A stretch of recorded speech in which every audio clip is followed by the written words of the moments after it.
Krishna.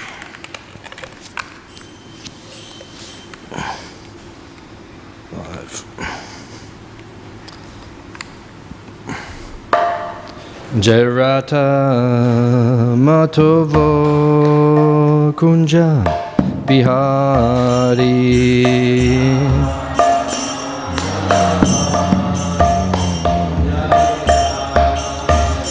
Jairata Matovo Kunja Bihari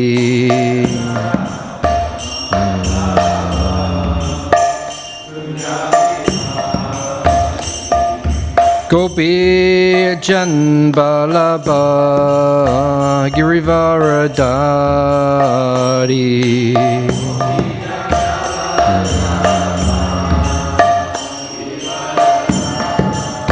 Jaya Gopi Janbalaba Girivaradari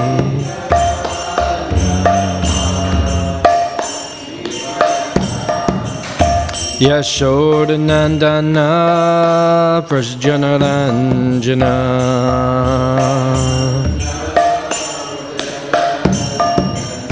Yashodanandana Prasjanaranjana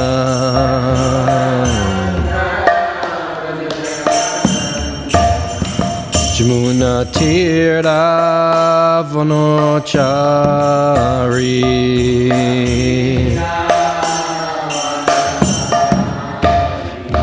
Jamuna Tira Vanachari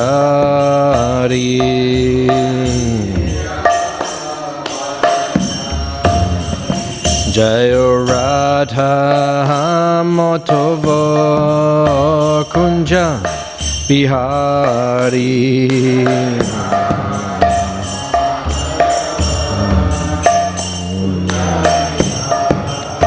Hey Radha Madhava Kunja Bihari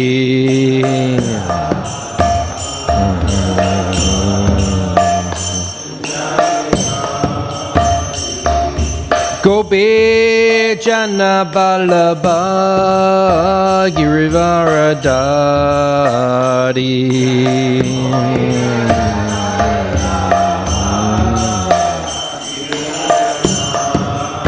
Jaya Gopi Jana Balaba Girivaradari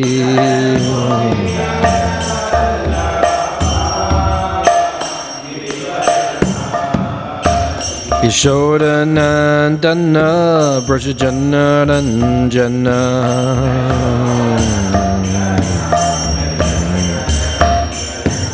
Yashodanandana Brajanaranjana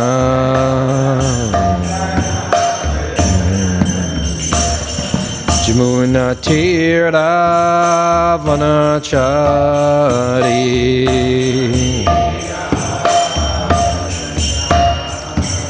Jamuna Tira Vanachari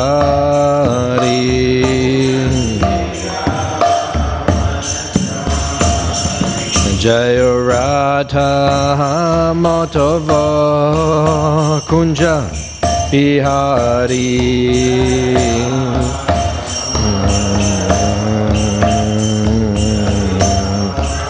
Hey Radha Madhava Kunja Bihari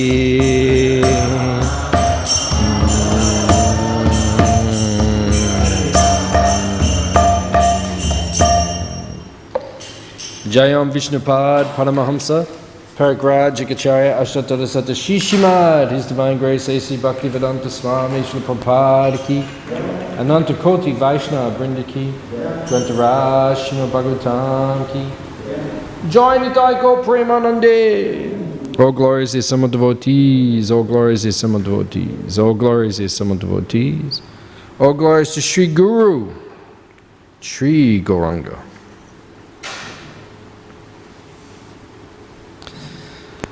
Narayanam namaskritya naram cheva narottamam devim saraswatim vyasam tato jayam udirayat. Om namo bhagavate vasudevaya.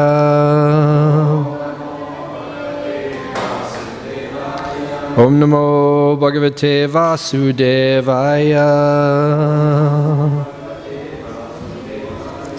Om namo bhagavate vasudevaya.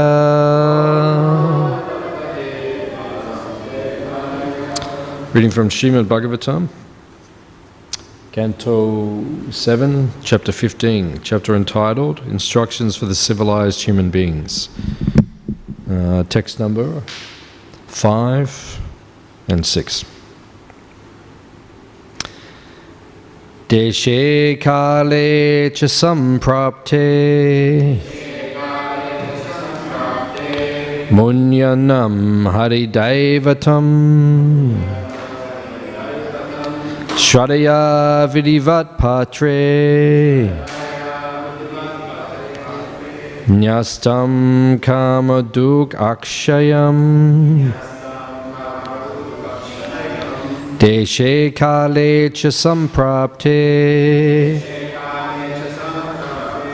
manyanam haridaivatam shradaya vidivat patre nyastam kamaduk akshayam Deshe kale cha samprapte munyanam haridaivatam shradaya vidivat patre nyastam kamaduk akshayam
Deshe, in a proper place, namely a holy place of pilgrimage.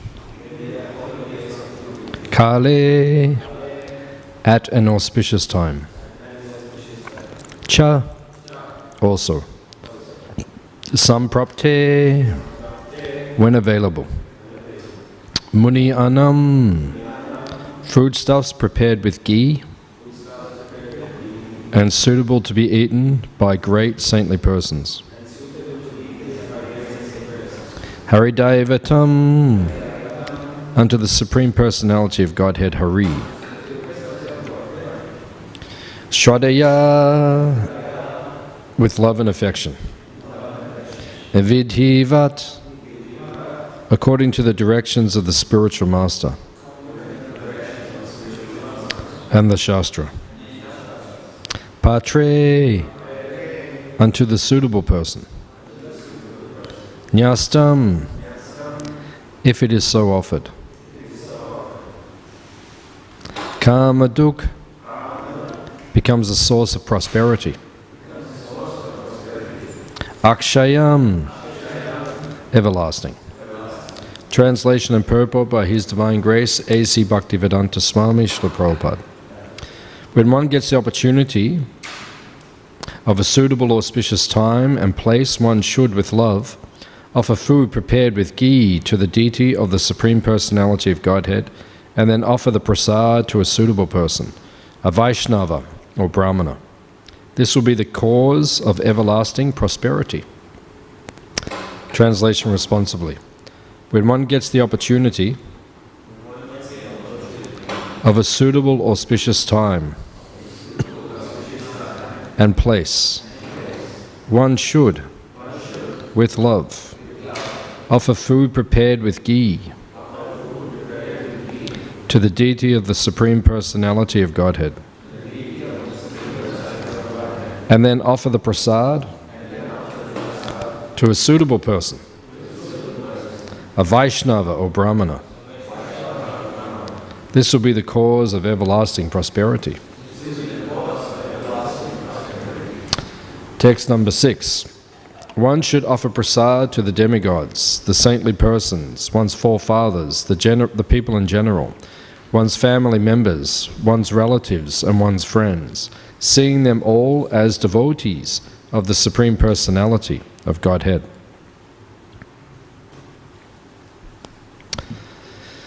Purport. As mentioned above, it is recommended that everyone distribute prasad, considering every living being a part and parcel of the Supreme Lord. Even in feeding the poor, one should distribute prasad. In Kali Yuga, there is a scarcity of food almost every year, and thus philanthropists spend lavishly to feed the poor. For this, they invent the term Daridra Narayana Seva. This is prohibited. One should distribute sumptuous prasad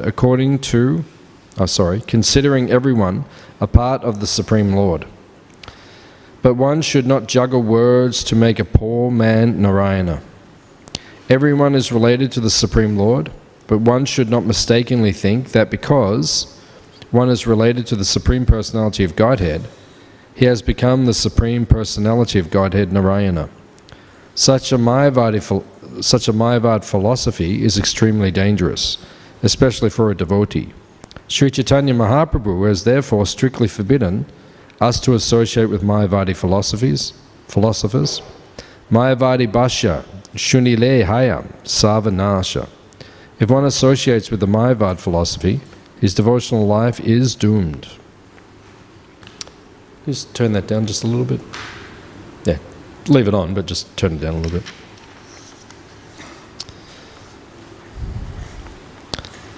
Amagyan Timarandasya Gyananjana Shalakaya Chakshurn Militam Jena Tasmai Shri Gurave Namaha Shri Chaitanya Manobishtam Stapitam Yena Bhutale Swayam Rupa Kadamayam Dadati Swapadantikam Vancha Kalpatarubhyascha Kripa Sindhubi Evacha Petitanam Pavanebhyo Vaishnavebhyo Namo Namaha Jai Shri Krishna Chaitanya Prabhu Nityananda Shri Advaita Gadadha Shivasadi Gaura Bhakta Vrinda Hare Krishna Krishna Krishna Hare Hare Hare Rama Rama Rama Hare Hare.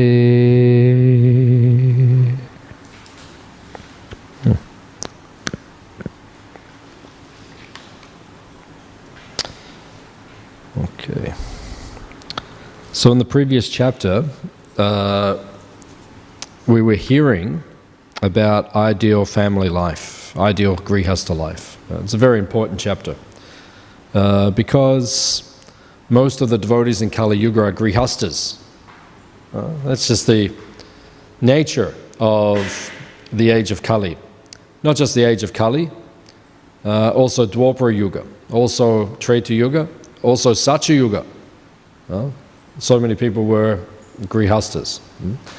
Because originally we were pure. Nitya Siddha Krishna Prema. Originally we were liberated personalities. We were full of Krishna Prema, or love of God. We were pure living entities and untainted by the modes of material nature. Just like when a drop of water is in the air or in the cloud, it is pure. It is pure water. But then when it hits the ground, it becomes muddied. Just like you see the Ganges or the Yarra River. That water is brown in the Yarra River. It's all muddy. It's not pure. So originally we were all pure. But then originally, because we were pure, when we came in contact with this material energy, then we become contaminated by the three modes of material nature, especially ignorance. The mode of ignorance makes us fall asleep in the material world. Actually, there was one pastime about Nidra Devi. You know Nidra Devi? Who is Nidra Devi? The goddess of sleep. Have you met Nidra Devi?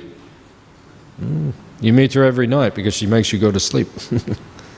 In the Vedic civilization, the Vedic culture, everything is personified. There is a personality behind everything. There is a demigod in charge of the mosquitoes. Demigod in charge of it. So Nidra Devi, in charge of sleep.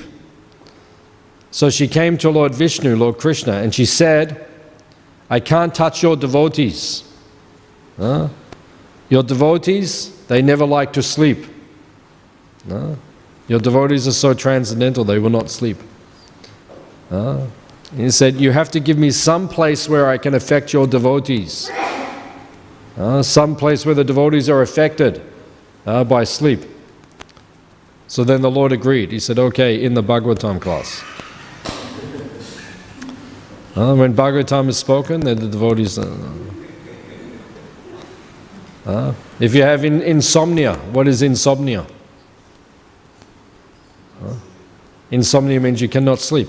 Means a person cannot sleep. That's called insomnia. So if you cannot sleep, sometimes we joke in ISKCON, what is the cure for insomnia? Om Namo Bhagavate Vasudevaya. Om Namo Bhagavate Vasudevaya. As soon as devotees hear, Om Namo, they come to class, they fall asleep. But actually that is aparad. Aparad means offense. You are offending the deity. If you come before the deity, it actually says in Bhakti Rasamrita Sindhu, Nectar Devotion, if you sleep in the temple, that's an offense. If you have your back towards the deity while the curtains are open, that is an offense. If you bow down on one hand, that is an offense. There's all these different things are mentioned. So if you sleep in the temple, it's an offense. You should not sleep in front of Krishna. You should not sleep in Bhagavatam class. So if you're feeling tired, then go and take rest. No problem. If you go and take rest, then it will be easy for you. No problem. But in Bhagavatam class, you do not sleep. So, the soul is pure.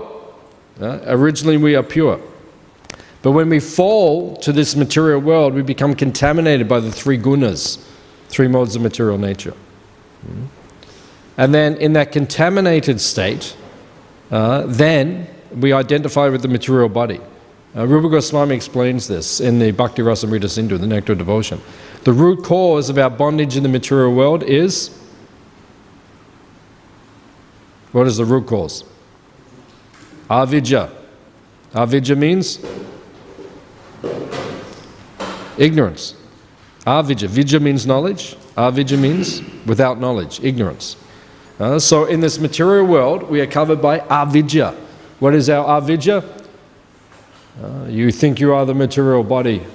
You're attached to Maya. Aham mameti. I and mine. I am. Ishwaraham, aham bogi, siddhoham, balavan sukhi. I am the controller and the enjoyer in this material world. That is false ego. Everyone thinks like that in the material world. I am the controller, I am the enjoyer. Everyone thinks like that in the material world. Aham mameti, and everything is mine. This all belongs to me. That is Maya. But in the spiritual world, aham, I am Krishna's servant. Mameti, Krishna is mine. He is my Lord and Master. Or he is my friend, he is my lover, he is my son. That is spiritual consciousness. But that spiritual consciousness, when you come to the material world, it is lost. And then we think we are products of this material energy. And then you're covered by the three modes of nature, and you suffer in this material world of repeated birth and death. So that's why most people in the material world are grihastas. That's why they get married, because we identify with the body so much. Then we think, oh, I need another person to complete. I'm a male or I'm a female, therefore I need the other to complete me or to satisfy me. That is Maya, that is illusion. One time Prabhupada said to the devotees, why are the grihastas always in Maya? What did Prabhupada say? Actually, Prabhupada said it. Prabhupada said to all the devotees, why are the grihastas always in Maya? And then Prabhupada answered the question, because everyone was silent. Prabhupada said, that is all right. That is their position. So gradually they have to elevate themselves out of the three modes of material nature. So the previous chapter we're hearing about grihasta life. Why? Because most of us are grihastas, so you need instructions. Even if you're brahmachari or sannyasi, you need to know how to instruct the grihastas. You need to. Actually, Jayapataka Swami and other senior devotees are identifying now that in ISKCON we especially need grihasta gurus going forward for the next 10,000 years. Because most of the disciples are grihastas, and the grihastas need to be able to understand and instruct their disciples. It's not really a sannyasi's business to get into marital problems and affairs and those kind of things. So actually most of the gurus going into the future, many of them will have to be grihastas. So in this chapter it is called Instructions for the Civilized Human Beings. So certain things are being emphasized within this chapter as we study it. The importance of brahminical culture is especially being highlighted in this chapter. Brahminical culture. We have to serve, we have to worship Brahmanas and Vaishnavas. Now, it is very important to have Brahmanas within society, because it's explained in this chapter that there are many ceremonies which need to be performed through your life, right? So they're called samskaras. Samskaras means what does samskara mean? It means impression. Samskara. It's an impression. Just like you see something, it leaves an impression in your consciousness. Like Ajamil. You know Ajamil? Which canto? 6. Which chapters? 1, 2, 3. 1, 2, and 3. That is Ajamil's pastimes, right? In chapter 6, canto 6 of Śrīmad Bhāgavatam. What is that pastime about?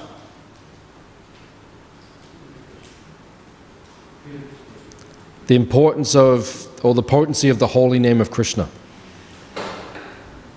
Right? That pastime illustrates and demonstrates the potency of the holy name of Krishna. How does the Bhagavatam finish? Kalaya dosha nite rajan astiheko mahanguna.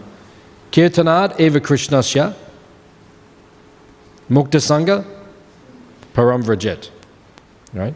So, the Bhagavatam, in the beginning and in the end, it tells us all the way through the importance of chanting the holy name of Krishna. That is the principal methodology of becoming Krishna conscious. Right? Is chanting the holy name. The holy name is the principal anga. When you take initiation, what do you vow? Yeah, 4 things you say you will not do.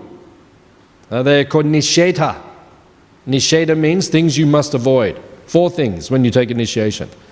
Illicit sex, intoxication, gambling, and meat eating. Right, why? Because Rupa Goswami explains to us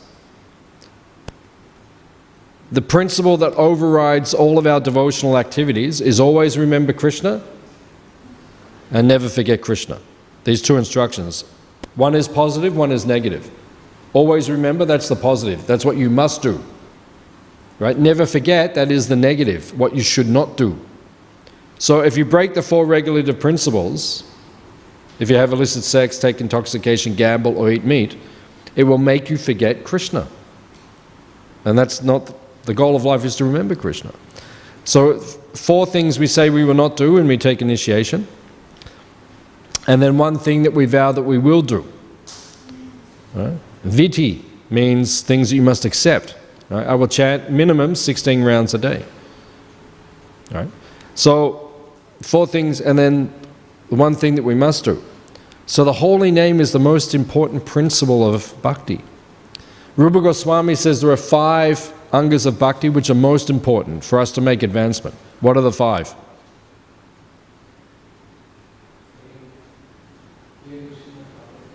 Yeah, Bhagavat Shravan, Sadhu Sangha, yeah, Mathura Vash, yeah, Nam Sankirtan, and deity worship, Sri Murtiya Shradaya Sevan. So these 5, these are the most powerful ways to go to Krishna. What are the 5 most powerful ways? Chanting the holy name, associating with devotees, hearing the Bhagavatam, worshipping the deity, going to the holy dham. These 5 most powerful. Bhakti Siddhanta Saraswati Thakur says the other 4 come to life through chanting the holy name. So the holy name is the pivot for all of the devotional activities. Right? You associate with the devotees. How does association of devotees become relishable? When you do Sankirtan together, when you all chant, Hare Krishna. Everyone chant together. When you all chant together, that's when it becomes relishable. If you don't chant together, then everyone will just quarrel. You had the last piece of avocado on toast. That was meant for me. And then everyone will quarrel. It happens. Sometimes devotees don't talk for 20 years. Sometimes it happens. Devotees don't talk to each other for 20 years. Because someone took the last piece of avocado on toast. I've seen it with my own eyes. Sometimes it happens. This is ridiculous. So, we must associate with the devotee, but the association of devotees comes to life through chanting together. Harinam Sankirtan. Then, hearing Bhagavatam. Hearing Bhagavatam comes to life when you chant. That's why in the morning, what did everyone do this morning? Chant the holy name. Now you're hearing Bhagavatam, your consciousness is purified, you will get realizations from hearing the Bhagavatam. Otherwise, your realizations will be limited. That's why you have to chant. Shravanam Kirtanam, Vishnu Smaranam. You have to hear and chant. That will lead to remembering Krishna. Worshipping the deity. The deity comes to life. You will realize that Krishna is non-different from the deity only when you chant the holy name.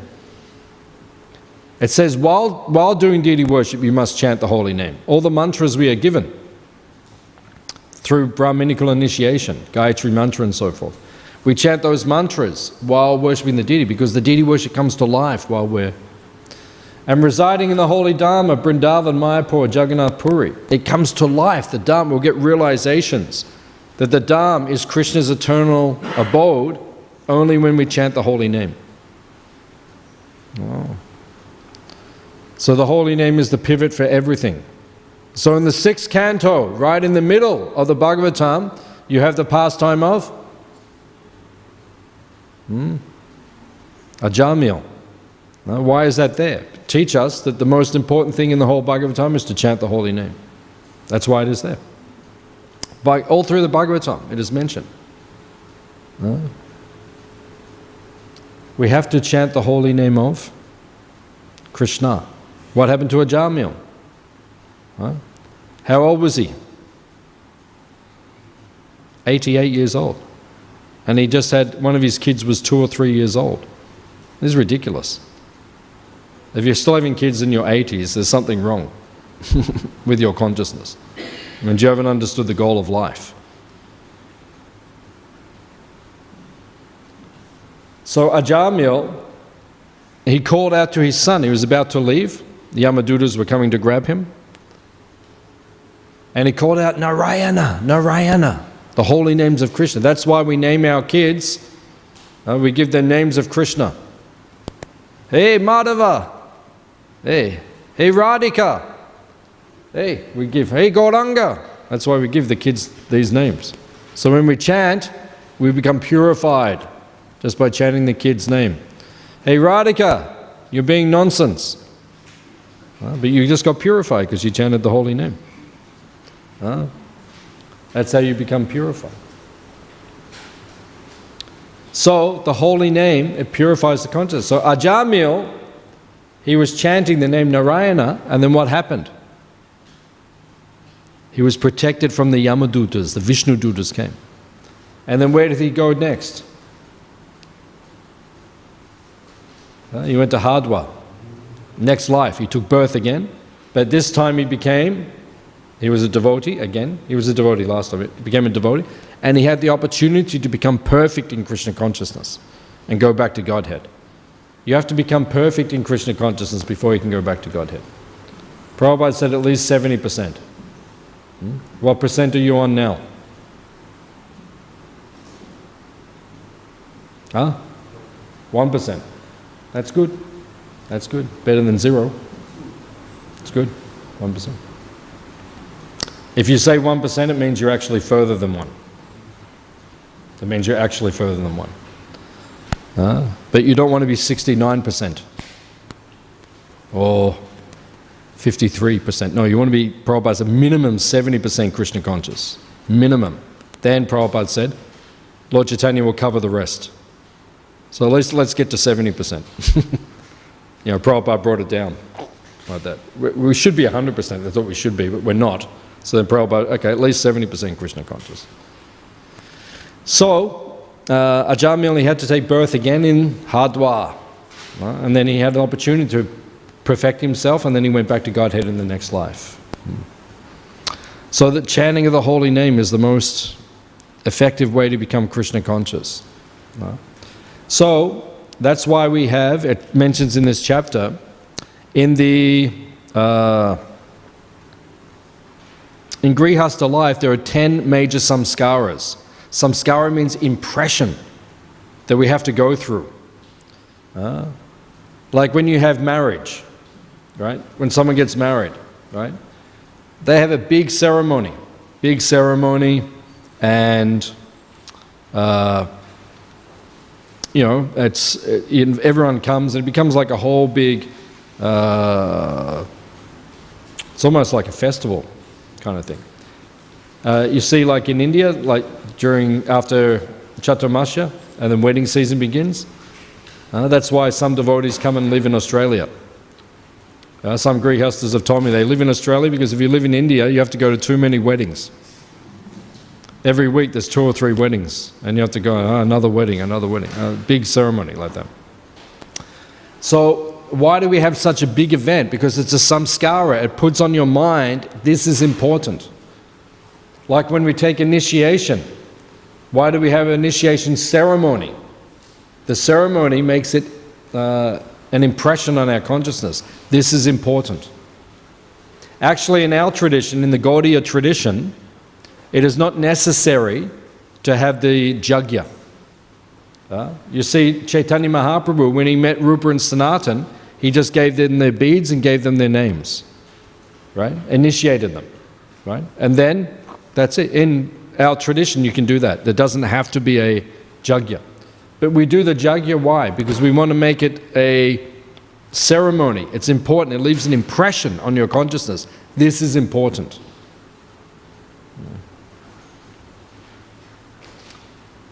So in Grihastha life, there are so many ceremonies. Garbhadan Samskara. Samskara means impression. Garbhadan Sanskara. Prabhupada said in ISKCON, what is Garbhadan Sanskara?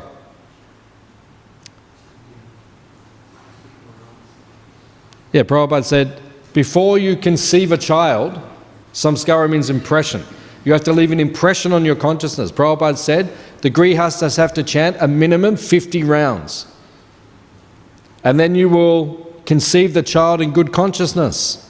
It works, right? Because you've left a samskara. 50 rounds leaves an impression on your consciousness. You purify, and then you can conceive the child, then you will attract a devotee child. That's the system. Like Hiranyakashipu, he gave birth to Prahlad Maharaj. How? How is that possible? Have you ever thought about this? How is it possible? How did Hiranyakashipu, the biggest demon, who was envious of Krishna, how did he give birth to the most advanced devotee? Because he went to the forest and he was doing tapasya. And he was in a deep, deep state of meditation, performing tapasya. And then Narad Muni came in the form of a sparrow, a little bird, along with, it was a Parvat Muni? There was another sage came with Narad. They took the forms of birds. And they came, and Hiranyakashipu was doing tapasya, and they sat on the branch above his head, and they started chirping, Narayana, Narayana, Narayana. And he came out of his meditation. And he thought, who is chanting the name of my enemy? Go away. He shooed the birds away, they flew away. So then he went back into his meditation. He was becoming powerful so he could kill Narayana, who had killed his brother Hiranyaksha. Hiranyaksha Maharaj was killed by Varahadev, Lord Varahadev. So he wanted to kill Narayana. He wanted to kill the Lord. So he was meditating like that. And then the birds came back. And then they said, Narayana, Narayana. And then he came out of his meditation again. So this kept happening. They kept coming back, kept doing this. Eventually he was so disturbed. Why are they chanting Narayana? Why are they chanting the name of my enemy? So he was so disturbed he couldn't go back into his meditation. So then he went back to his palace and he said to everyone, tonight everyone enjoy themselves, we'll have a festival in honor of me. In Kali Yuga we call it a party. So we get everyone together and he said, everyone, unlimited intoxication, take whatever you want, enjoy your senses. So he just spent, and the whole night he was trying to enjoy himself, but he could not forget Narayana, Narayana. Finally, at the end of the night, he went to his inner chamber, his bedroom with his wife, conceived a child, but the whole time he was conceiving, he was thinking Narayana, Narayana, Narayana. And then who took birth? Prahlad Maharaj. Right? So this shows the power of the holy name. This shows the power of samskaras. That Garbhadan Sanskara means, at the time of conception, Prabhupada says, if the husband and wife are chanting 50 rounds, then when they conceive the child will be devotional in consciousness. Right? So that's the first samskara. There are 10 major samskaras that we perform. in Grihastha life. That's the first one. And then the child is born, and then we have name-giving ceremony, first grain ceremony, so many different ceremonies goes up, hair-cutting ceremony, all these different samskaras. They're meant to leave impressions in our consciousness. Right? And then marriage, right? And then hopefully we go through a spiritual ceremony, which is called initiation. Right? We take initiation from the guru. In ISKCON we have 2 initiations. We call it first and second. Right? Traditionally there was only one. There was only one initiation, but it's been divided into 2 by Prabhupada and his spiritual master. So the devotees, this chapter is talking about these ceremonies that we have to go through. The samskaras we have to go through. And in order to perform the samskaras, who do you need? To do these ceremonies and these, who do you need? You need brahmanas. You need holy people who can do these things for you, who can officiate on behalf of the Supreme Personality of Godhead. That's why the brahmana is the representative of the Lord, because he is doing the ceremony on behalf of the Lord to connect you to the Lord. That's what a brahmana does. So this chapter talks about the importance of serving and worshipping the brahmanas and maintaining brahminical culture. So who are the brahmanas in ISKCON? The brahmanas in ISKCON are the sannyasis, the gurus. They are brahmanas. Right? Actually, in ISKCON, we don't put so much emphasis on who is the brahmana. We say who is the Vaishnava, who is the devotee. But amongst the Vaishnavas, some of them are brahminical in nature.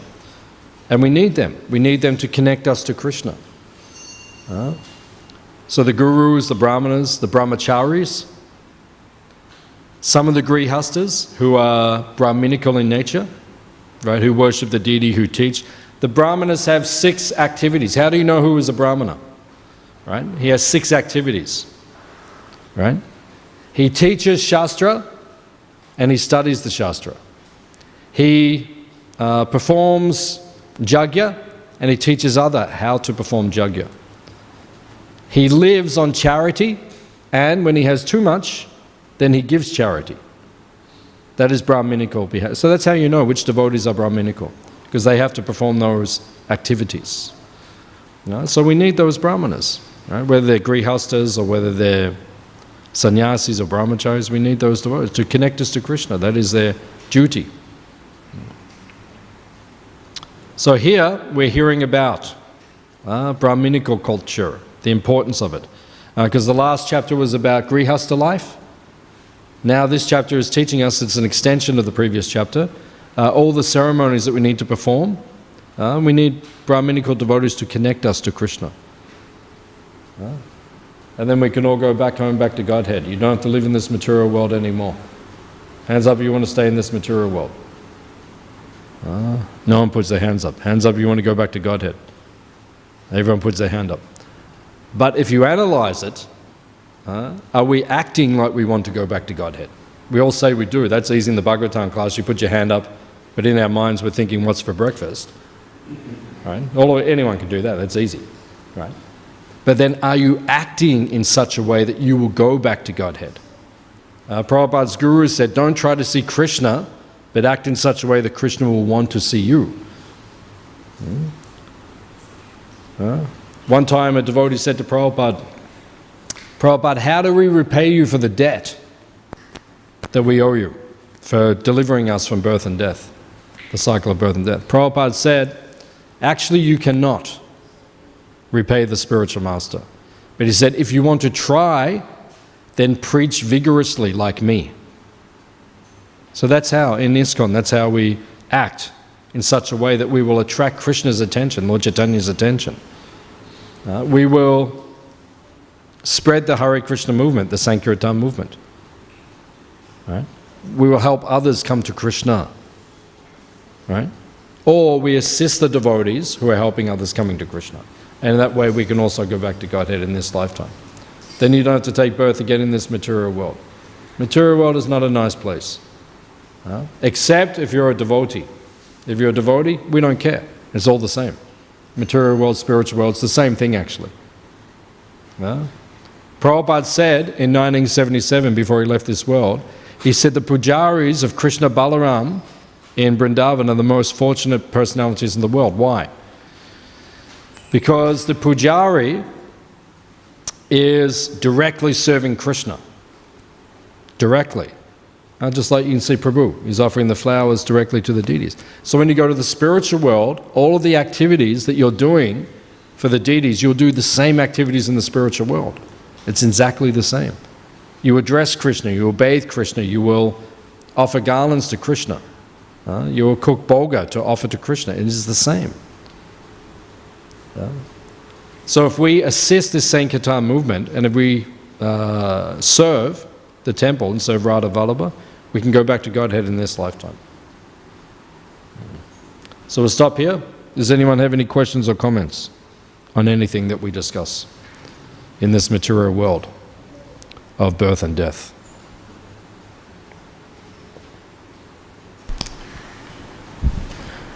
Hare Krishna Prabhuji, my question was, you said in the purport it said of the 6th verse that we should not associate with the Mayavadis. Lord Chaitanya warns us, but then if a Mayavadi asks us a question that is derogatory and it's like wrong about Krishna, then, and if you don't answer it, if you just walk away from there, then the Mayavadis will start saying that, okay, so your knowledge is not complete, you can't answer my question, that's why. So then that will be a problem. So then how do we address those questions? What? You've been associating with some Mayavadis or? No, when they ask any question and then you just don't answer because you just walk away, you can't associate with the Mayavadis. No, you can defeat them also. You can defeat them. You don't have to walk away. You don't associate with them. It means you don't sit down and like you're having prasadam and like, what's it like merging into the Brahman? You don't like associate with them, but you can defeat them. You can give them, you say actually, according to Chaitanya Charitamrita, Jivara Srupahoy Krishnara Nityadas. We are Krishna's eternal servant. That is the conclusion. So, and you see that Lord Chaitanya defeated Prakashananda Saraswati and all the Mayavadis in Benares. So you can preach the Mayavadi like this. So you don't have to associate. And then at the end, you say, now would you like some prasadam? But you don't like go to their meetings and you don't listen to them and, associate closely with them, but you try to help them become Krishna conscious. Like that. Is that okay? Yeah. You've been hanging out with Mayavadis or? No? Okay, good. Prabhu, thank you for the class. My question is, what is the proper mood for accepting like an initiating guru that we should have? Because it's not just like an exchange like of the material world, like you give me something and that's why I have a relationship with you. It's a personal connection. So I'm asking like what is the proper attitude to have towards that person? Towards the guru? Yeah. So Krishna says in Bhagavad Gita, chapter 4, what is chapter 4 called? Transcendental knowledge, or in Sanskrit we say, Jnana Yoga, transcendental knowledge. So chapter 4 is about how to receive transcendental knowledge, and Krishna gives many ways that we can receive transcendental knowledge.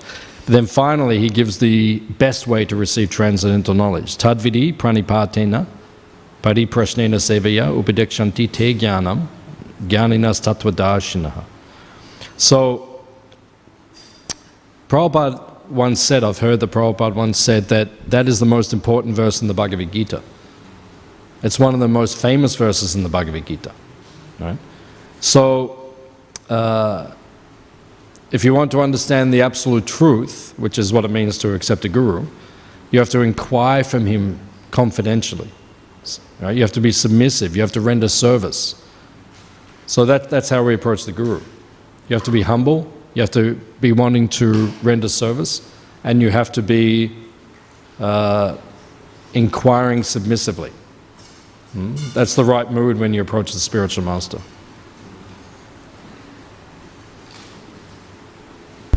And also, how should you see them?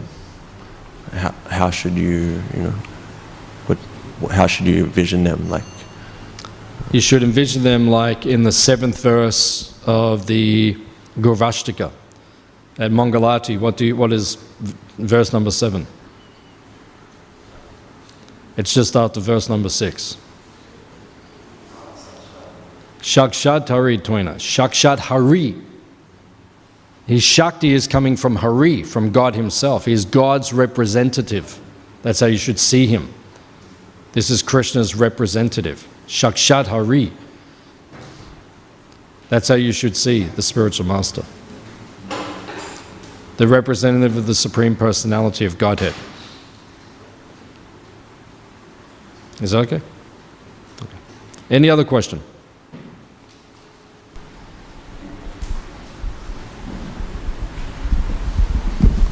Hare Krishna Prabhu, thank you for the nice class. Prabhu, you mentioned how when we were with Krishna and Goloka, we were pure and we had spiritual consciousness. And when we fell into the material world, we became conditioned by the 3 modes of material nature. So I'd like to ask, why in the first place did we think of going away from Lord Krishna? Why did we think to go away from Lord Krishna and come to this material world? We don't actually think like that. We don't actually think, oh, let me go away from Krishna or like that. But Krishna is Swarat. It says in the 1st verse of Bhagavatam. Swarat means independent. Like I have a flower petal. I can put it on my head, or I can put it on my knee, or it can fall off. So that means I have independence. I can do a little bit. I can do a few things. Krishna has complete independence. He can do anything. I have a little bit of independence. So that independence, psychologically we developed a mood that, maybe we're in the spiritual world and we're about to offer a flower to Krishna, but then one day we think something like, why am I offering it to Krishna? Why do I always have to offer it to Krishna? Why don't I put it on me? Or you're just about to offer a garland, you think, why don't I wear the garland? And then Krishna looks at you and he thinks, that's strange.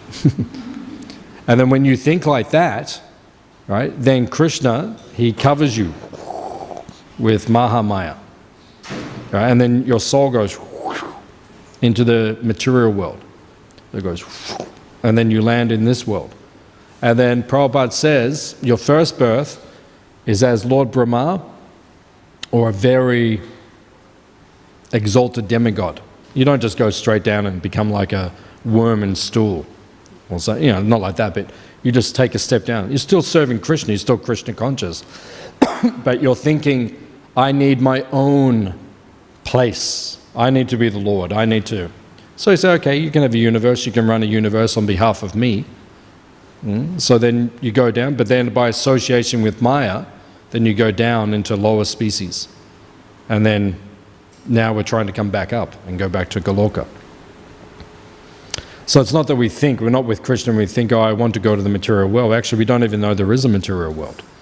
In the spiritual world, no one thinks, oh, there's a material world, because everyone's so absorbed in Goloka Vrindavan, in the spiritual world, of Vaikuntha, they don't even think about the other place, because it doesn't mean anything. But we develop the wrong, we become envious, matsara. So when you become envious, then you have to fall, and you go into the material world. So it's like that. And then sometimes it says, it's like we're with Krishna, but we fell in this material world and we're here for lifetimes, like millions of lifetimes. And all that time, all those lifetimes, we're actually with Krishna right now, but all we did, we just went like this. We just turned away from him.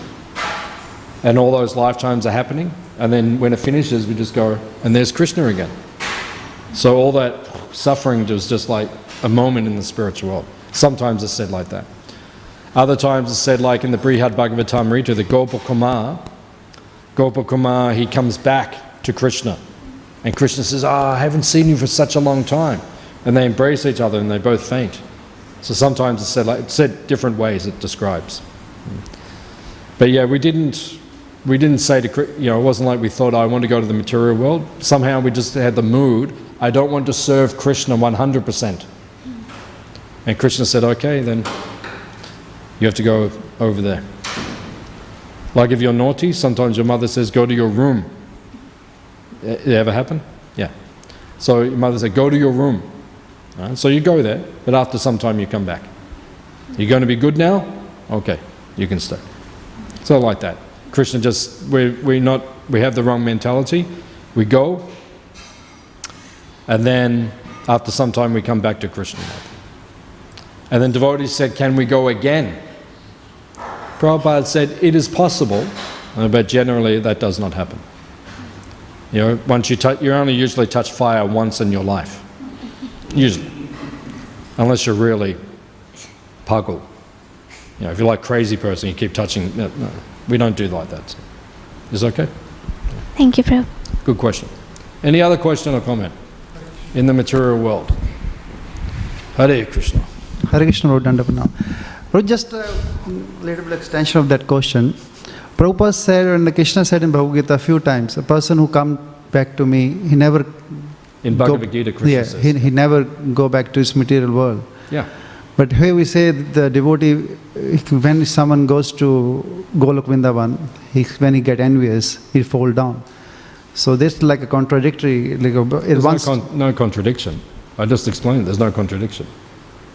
If you go back, then generally you won't come back again, that's all. So when you go back, that's done, finish. I just said that. I just answered. I already gave the answer. So. Okay. Any other question? Okay. Srila Prabhupada ki?